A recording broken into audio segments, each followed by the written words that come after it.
Hi, everyone. Welcome to Medicaid Mondays, version 2. We are going to talk today about Medicaid Asset Protection Trusts.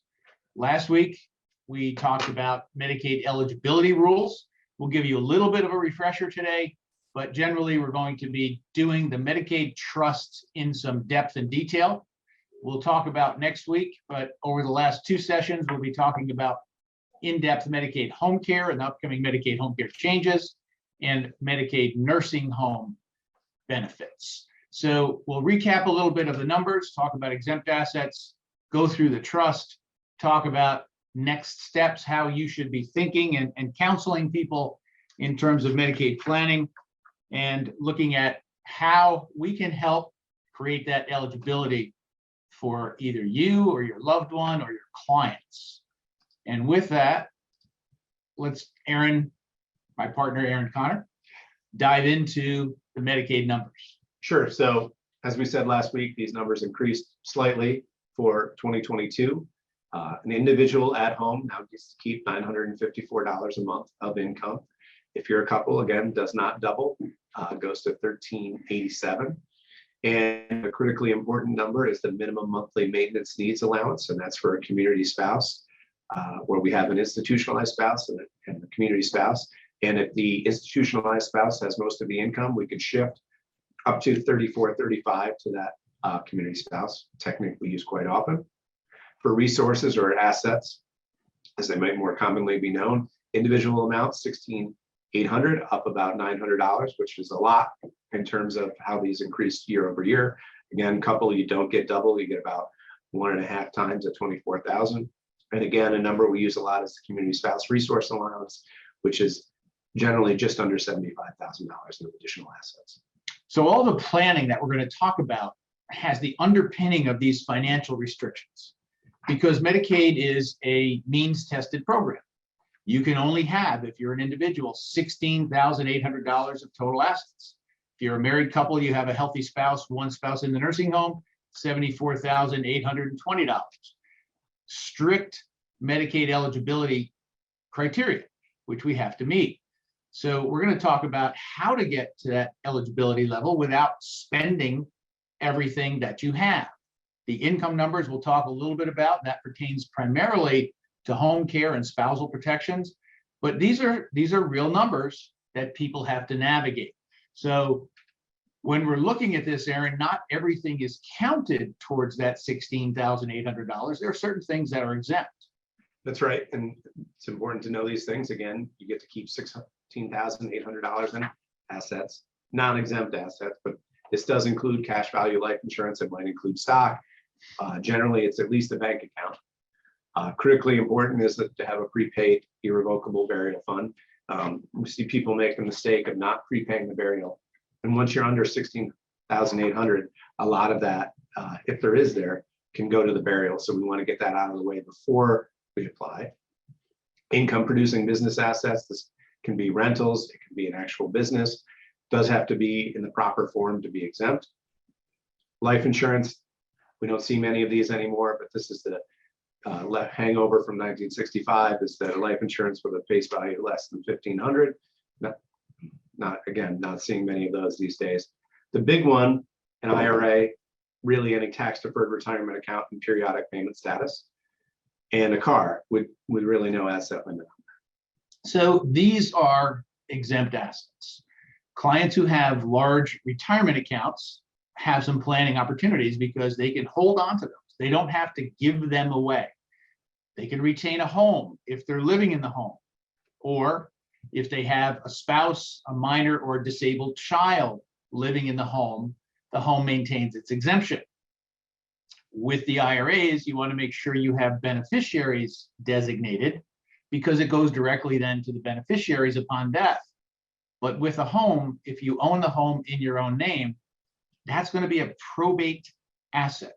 And one thing that is important, Aaron, is that Medicaid estate recovery, if you go on Medicaid and you have assets that go through your probate estate, those assets can be recovered. Absolutely. And what does that mean? Well, so if you go to sell the house and mom or dad have been on Medicaid, there is going to be a lien against that. And there's going to be a computation of how much the Department of Social Services has paid out over the period of time that that person was on Medicaid, and they will have to be repaid for that. If the person has been in a nursing home or received benefits for any period of time, you can be sure that it's going to be a significant amount of money.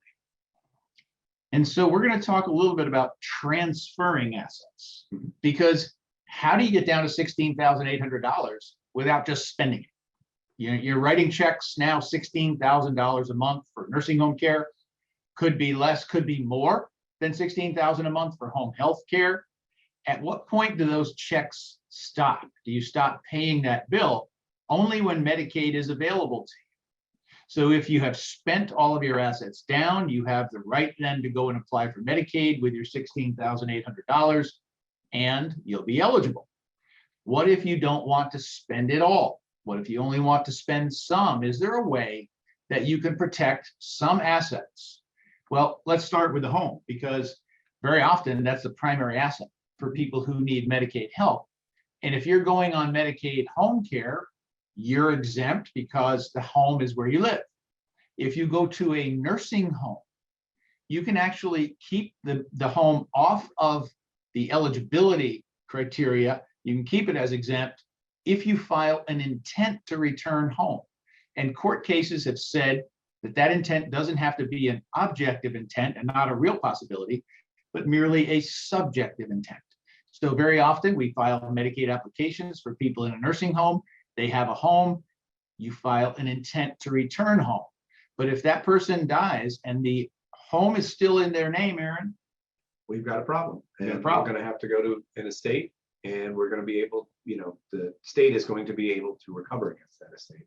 And that's a #1 thing, or at least one of the top 5 things we're trying to avoid. So you can transfer the home, and it has some special rules. It has eligible individuals who create exempt transfer. So you can transfer your home to a disabled child, no penalty.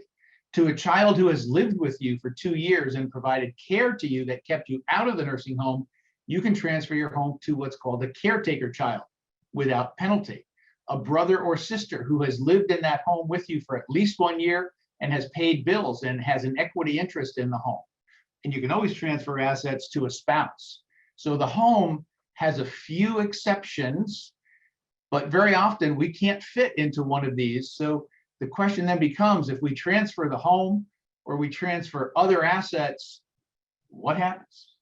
Well, when you apply for Medicaid, you have to qualify. So you have to show that if you're going to the nursing home, you have not made any disqualifying transfers in the prior 5-year period, 60 months. As we've said many times, this period, transition period is coming for home care, where there will be a 2.5-year look back. So the same penalty concepts will apply. How they're going to be computed, it's still a little up in the air, but it's going to be a problem if you made transfers. So as we say in every one of these webinars, getting out in front of the problem, much better. Do it early, do it before you have a problem. If it's the day or the time of where we need this care, we still have some avenues available to us, but it's always better when it's done proactively rather than reactively. Now, these Medicaid rules are extremely complex. There are exceptions to the exceptions to the exceptions. And there's a Medicaid resource guide, the MARG, which the counties use. There are regulations, there are statutes, there's guidance. And we have assembled a body of information into something that we call our Medicaid guide.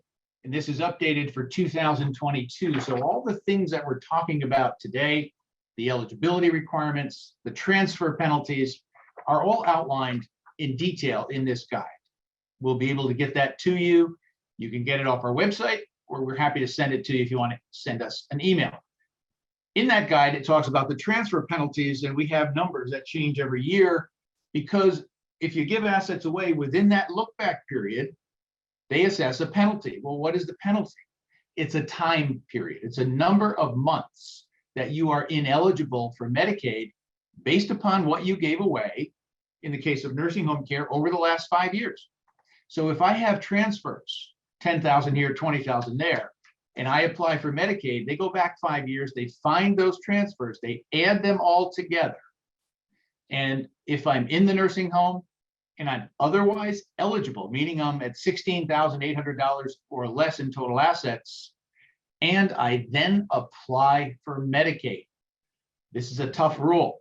So I have to be in and filing my application and otherwise eligible for that penalty period to even run.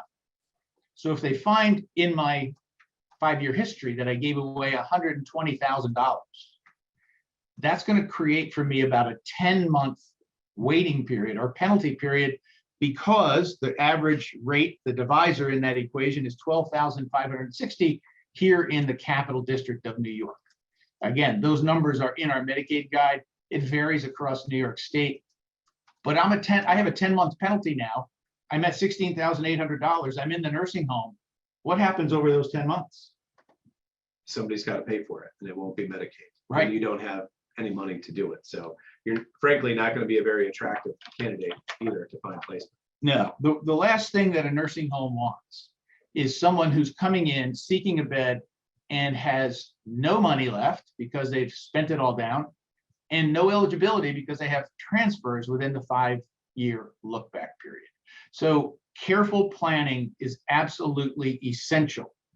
And we do crisis planning where people are already in the nursing home and they need to try to do something. If you have a spouse, there are many doors open to you. Spousal refusal is still allowed in New York. So you can transfer all of the assets to the well spouse, apply for Medicaid for the Medicaid spouse. The well spouse signs a piece of paper saying, I cannot afford to turn over my assets to support my spouse, and Medicaid is immediately available. That's not the end of the story, because the county and state have a right of support that they step into, so they can go and ask the well spouse for a contribution. So we very often do further planning for the well spouse at that point. But spouses have many options available to them with regard to Medicaid eligibility. But individuals, and in some cases couples, hit a barrier. If you're in the nursing home and you have some assets, is there a way to protect them? And the answer is yes. Absolutely. So again, this is a reactive solution, but if you're in a nursing home and you have assets, we can do what's called a gift and no plan, sometimes called the rule of halves transfer, and we can save half of what you have left, roughly. Now, the math doesn't always work out perfectly. It has to encompass the transfers that are made, but generally speaking, that's about where we're at. So even at the 11th hour, crisis planning is possible. You can do a transaction, that gift and note strategy, and you can save about half the assets. So we call it half a loaf or rule of halves transfer. But the point of today's presentation is get out in front. Don't wait. Don't be in a crisis situation. Use a Medicaid Asset Protection Trust to set up your estate so that if you ever do need Medicaid, you have an ability to get that Medicaid and have the assets inside the trust not be countable for Medicaid eligibility purposes. So let's talk about how this Medicaid Asset Protection Trust actually works. Assets. We have homes, we have stocks, bonds, mutual funds, cash, money markets, CDs, NFTs, whatever you own at the present time, you can transfer into the Medicaid Asset Protection Trust. If I want to, I can keep the income from that trust. And in many cases we do for the grantors. I don't have to. I can let the income accumulate. And at some point, my beneficiaries, in my case, my children, are going to receive the benefits from that trust. So simple transaction on its face, but a lot of underlying details. Transfer assets into the trust. We have the ability then to start that 5-year clock ticking, hopefully when I'm still healthy enough to get through the 5 years. And we saw for home care, it's coming up 2.5 years. It's going to be a look back period starting, we think, July 1st. And when that happens, those assets are now outside of the Medicaid recoverable estate. They're also airing outside of probate. Absolutely. And that's important because it allows for easier administration, allows for easier access, lowers the attorney's fees, generally speaking. Very, very much so. And also allows for some downstream planning that you'd rather not do in a court. So Aaron, certain assets go in better than others. Let's talk about those. Absolutely. Home is the easiest one. All right. You still have the right to live there. You're responsible for the maintenance and the upkeep. You still get your star exemption. And if your house is sold, it'll still qualify for the gains, capital gains tax exemption. So that's really the easiest one. We like people to do that early, whether that's 60 or 65 or 55, depending on what's going on in your life. But that really is the number one thing that people put in early. Yeah, the ages have changed. Yes. I've been doing this a little bit longer than Aaron. So over 38 years of practice. When I first started practicing, first of all, there was no such thing as a Medicaid Asset Protection Trust. It really came into being in 1993 through a statute, federal statute. So this is a federally statutory trust that's laid out that New York State has to abide by and has to follow. And we've relied on that over the years to protect this trust. So it's federally protected. And it's a chassis that can accomplish estate planning and long-term care planning. People were doing them in their 70s and 80s. Then things started to shift a little bit. More people back then were buying long-term care insurance. Now it's a little bit harder to get. So people now are down into their 50s, late 50s, thinking about asset protection, thinking about the what ifs in life. What if I have a car accident? What if I get diagnosed with a disease? What if something happens to me that puts me at risk? Now all of my assets are at risk. And if I need a nursing home, I'm 5 years out from eligibility. So we're going to talk about how flexible this trust can be and how it really is elastic. It can expand and contract to meet the needs of our clients based upon what assets they have and what their family situation is. So when we create this trust, number one, it's irrevocable. But as we're going to see, that isn't as bad as it may sound. Number two, we don't recommend that you be the trustee of this trust. So you're going to choose someone else as trustee. And in families that have kids, it's the kids, but many families don't. So we then have to look and how do we structure the trusteeship? But you're going to find someone that you trust and put them in as the trustee and the principal of the trust. The actual assets that go in cannot come back. And Aaron, that's written all over the trust, and that's such an important concept. Correct. And that's why we kind of meter this over time, that like the older you get, or as a health situation may be more likely, we put more and more things into the trust. Okay. Maybe at 75, we're going to put your bank accounts in here, or a large part of your bank accounts. Again, if you're careful, it can still be the way we draft it, gotten back out to you if you need it, not directly, but carefully. And we can sprinkle it out and get it back to you, and you can do what you need to do. So there's really a lot more flexibility than people realize. So when you put your assets in, they're managed through the trust for your benefit, and you have a trustee that's managing them for you. In my case, that would be my kids, but doesn't have to be. And you can get all the income, but the principal can't come back directly. Question becomes, can the principal come back indirectly? And the answer is yes. So what we do in our Medicaid Asset Protection Trust is we tell our trustee that they can distribute money from the trust during my lifetime to my 3 children.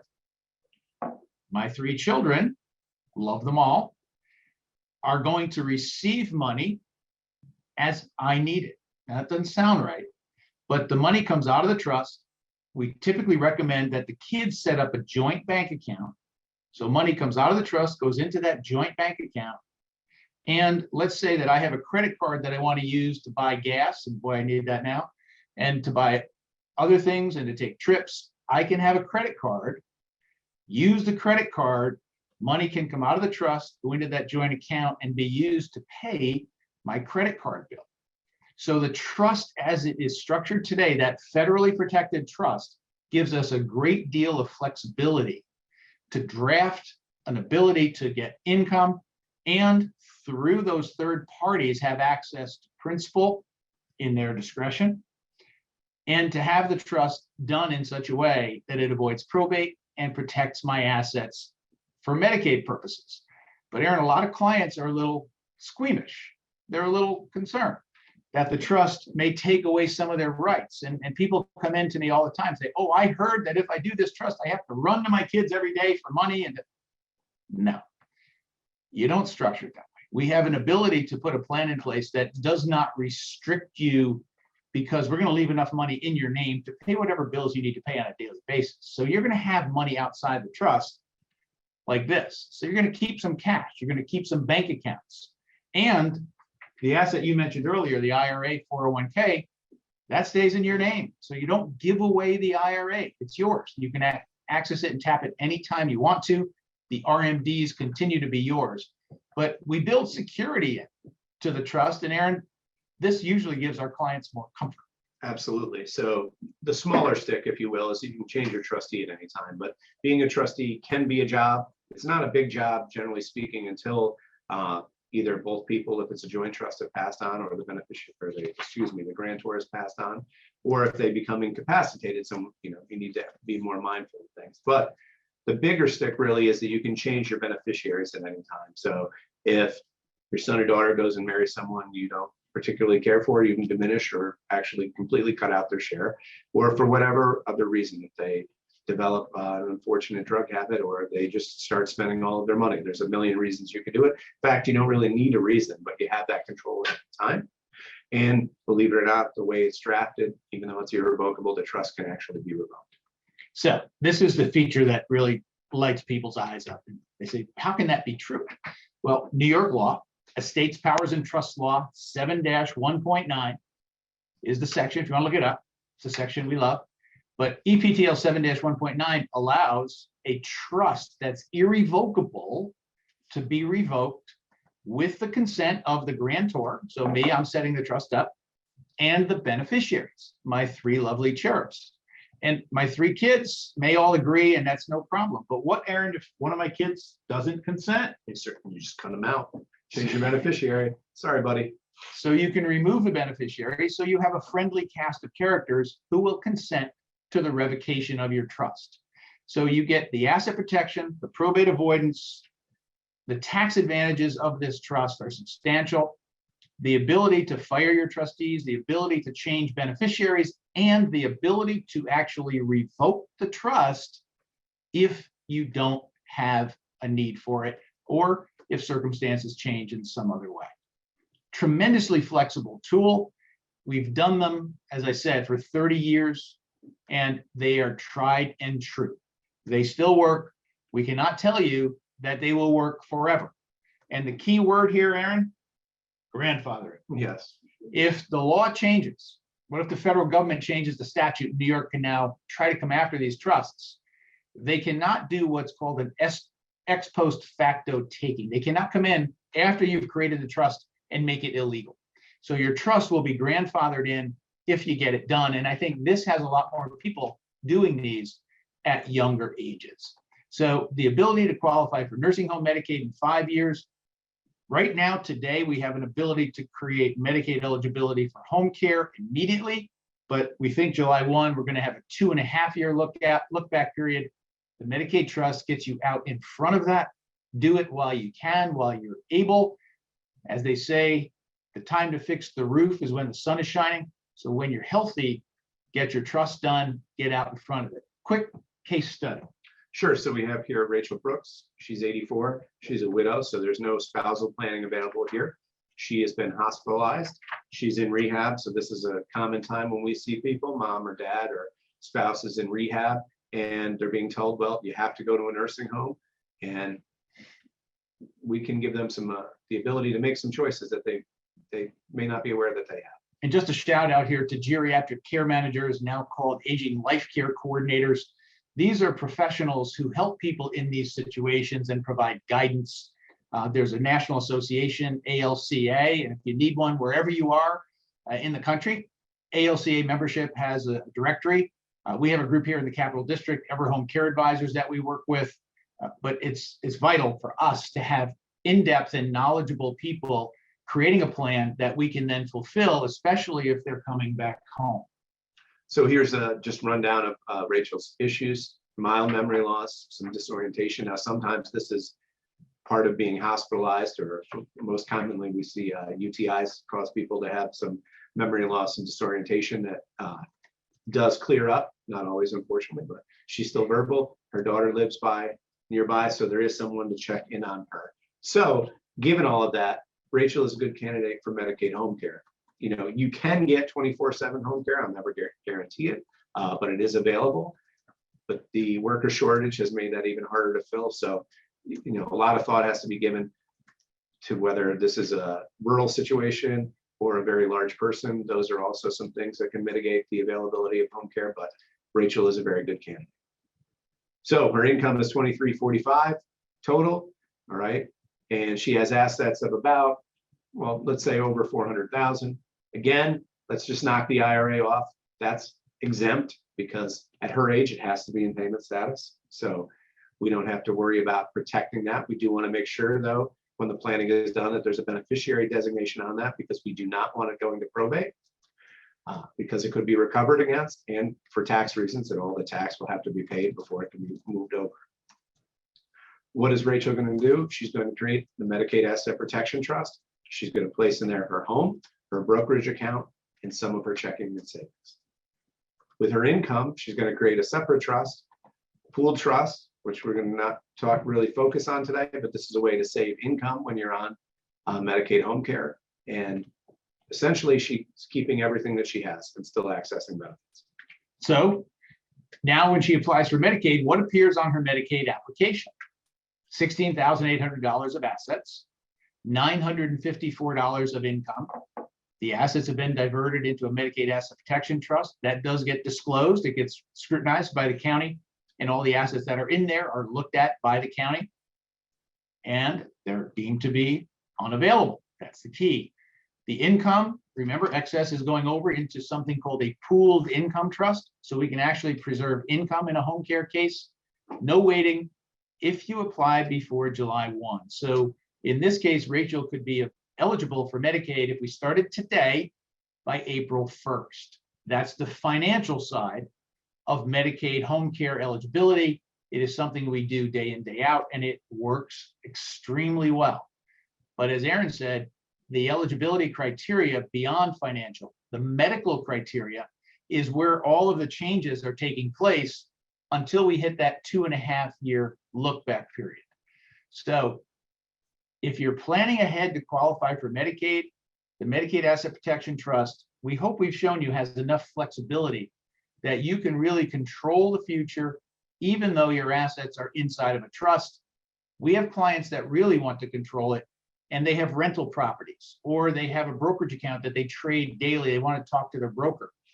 We actually have a structure where we can create a limited liability company inside the trust, which allows you to be the manager of your assets, even though the trustee owns your limited liability company. A little more advanced structure, but if you're a control freak, like a lot of our clients are, we can teach you how you can actually keep day-to-day management control of those assets, collect the rent checks, trade your stocks, and still have your assets protected by the Medicaid Asset Protection Trust. If you're caring for someone who needs help right away, please give us a call. If you need to do some advanced planning, we'd be happy to work with you. And Beth Wortman is here. She'll tell you how to contact us in just a moment. But I would like to give you a heads up. Next week's program is Monday. It's an hour instead of a half an hour because we have so many changes. New York State Department of Health has been announcing the implementation of the changes to the Medicaid home care rules that will continue. Some took effect in November, some take effect May 1st. And the most important one is that we're going to a full independent assessor program. So we're going to talk in depth about that in a week on March the 21st, and then on March the 28th, we're going to talk in depth about nursing home Medicaid. So the Elder Law Forum, something we do every year. It's become a very well-known program. We have a great lineup of speakers coming in to educate you. It's May 19th, 8:30 to 3. Tell your friends, sign up early. We put this out really with a save the date. We got about 165 people signed up. It's going to be both live and by web. So it's going to be simulcast from the Desmond here in Albany, a live stream. And for social workers, we are continuing to offer CE credits. So you get 6 continuing education credits for a social worker for attending the Elder Law Forum. There is a lot going on in the governor's budget. The Senate and the Assembly just announced 2 days ago their one-house bills, which adjust that budget. We're following it and tracking it very closely. We'll have experts from every level to deal with all of the issues that are percolating in New York State, including the vast amount of Medicaid changes. So we hope that you can join us for the Elder Law Forum. And if you want a copy of the Medicaid guide, that's where you can email info@pierrolaw.com. You can always call us. That's our 800 number. And we're glad that you could join us. I think we hit it in just over half an hour.